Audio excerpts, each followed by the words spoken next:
حضرت صلی اللہ علیہ وآلہ وسلم پر وحی کا ابتدائی دور اچھے سچے پاکیزہ خوابوں سے شروع ہوا۔ آپ خواب میں جو کچھ دیکھتے وہ صبح کی روشنی کی طرح صحیح اور سچا ثابت ہوتا۔ پھر من جانب قدرت آپ تنہائی پسند ہو گئے اور آپ نے غار حرا میں خلوت نشینی اختیار فرمائی اور کئی دن اور رات وہاں مسلسل عبادت اور یاد الہی و ذکر میں مشغول رہنے لگے۔ جب تک گھر آنے کو دل نہ چاہتا توشہ ہمراہ لیے ہوئے وہاں رہتے۔ توشہ ختم ہونے پر ہی اہلیہ محترمہ حضرت خدیجہ رضی اللہ تعالی عنہا کے پاس تشریف لاتے اور کچھ توشہ ہمراہ لے کر پھر وہاں جا کر خلوت گزین ہو جاتے۔ یہی طریقہ جاری رہا یہاں تک کہ آپ پر حق منکشف ہو گیا اور آپ غار حرا ہی میں قیام پذیر تھے کہ اچانک حضرت جبرائیل علیہ السلام آپ کے پاس حاضر ہوئے اور کہنے لگے کہ اے محمد پڑھو۔ آپ فرماتے ہیں کہ میں نے کہا کہ میں پڑھنا نہیں جانتا۔ آپ صلی اللہ علیہ وسلم فرماتے ہیں کہ فرشتے نے مجھے پکڑ کر اتنے زور سے بھینچا کہ میری طاقت جواب دے گئی۔ پھر مجھے چھوڑ کر کہا پڑھو۔ میں نے پھر وہی جواب دیا کہ میں پڑھا ہوا نہیں ہوں۔ اس فرشتے نے مجھ کو نہایت ہی زور سے بھینچا کہ مجھ کو سخت تکلیف محسوس ہوئی۔ پھر اس نے کہا کہ پڑھ۔ میں نے کہا میں پڑھا ہوا نہیں ہوں۔ فرشتے نے تیسری بار مجھ کو پکڑا اور تیسری مرتبہ پھر مجھ کو بھینچا۔ پھر مجھے چھوڑ دیا اور کہنے لگا کہ پڑھو اپنے رب کے نام کی مدد سے جس نے پیدا کیا اور انسان کو خون کی پھٹکی سے بنایا۔ پڑھو اور آپ کا رب بہت ہی مہربانیاں کرنے والا ہے۔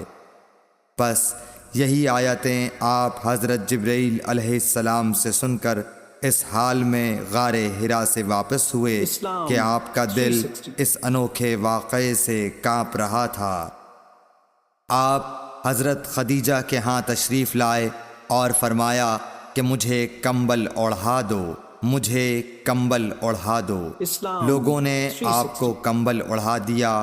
جب آپ کا ڈر جاتا رہا تو آپ نے اپنی زوجہ محترمہ حضرت خدیجہ رضی اللہ تعالی عنہا کو تفصیل کے ساتھ یہ واقعہ سنایا اور فرمانے لگے کہ مجھ کو اب اپنی جان کا خوف ہو گیا ہے۔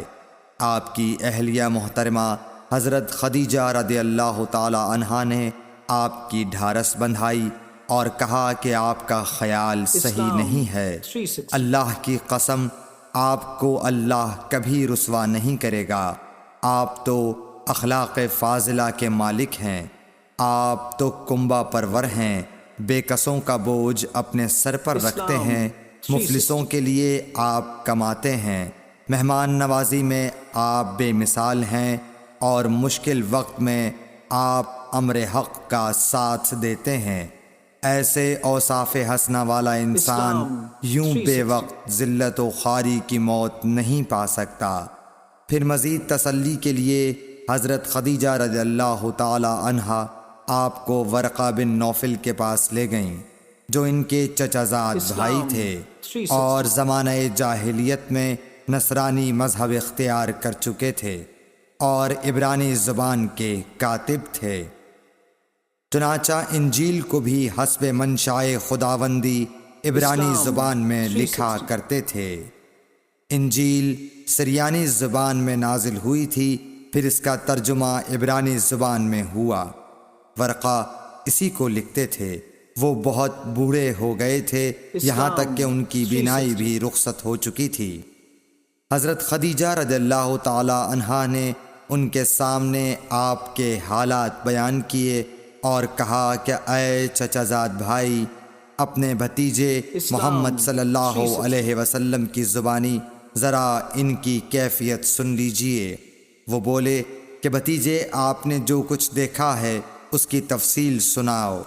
چنانچہ آپ صلی اللہ علیہ وآلہ وسلم نے از اول تا آخر پورا واقعہ سنایا، جسے سن کر ورقہ بے اختیار ہو کر بول اٹھے کہ یہ تو وہی ناموس معزز رازدان فرشتہ ہے جسے اللہ نے حضرت موسیٰ علیہ السلام پر وحی دے کر بھیجا تھا۔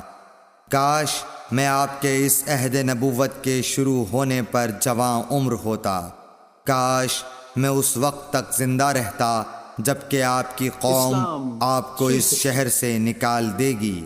رسول کریم صلی اللہ علیہ وآلہ وسلم نے یہ سن کر تعجب سے پوچھا کہ کیا وہ لوگ مجھ کو نکال دیں گے، حالانکہ میں تو ان میں صادق و امین و مقبول ہوں؟ ورقہ بولا، ہاں یہ سب کچھ سچ ہے، مگر جو شخص بھی آپ کی طرح امر حق لے کر آیا لوگ اس کے دشمن ہی ہو گئے ہیں۔ اگر مجھے آپ کی نبوت کا وہ زمانہ مل جائے تو میں آپ کی پوری مدد کروں گا۔ مگر ورقہ کچھ دنوں کے بعد انتقال کر گئے، پھر کچھ عرصے تک وحی کی آمد موقوف رہی۔ صحیح بخاری حدیث نمبر 3۔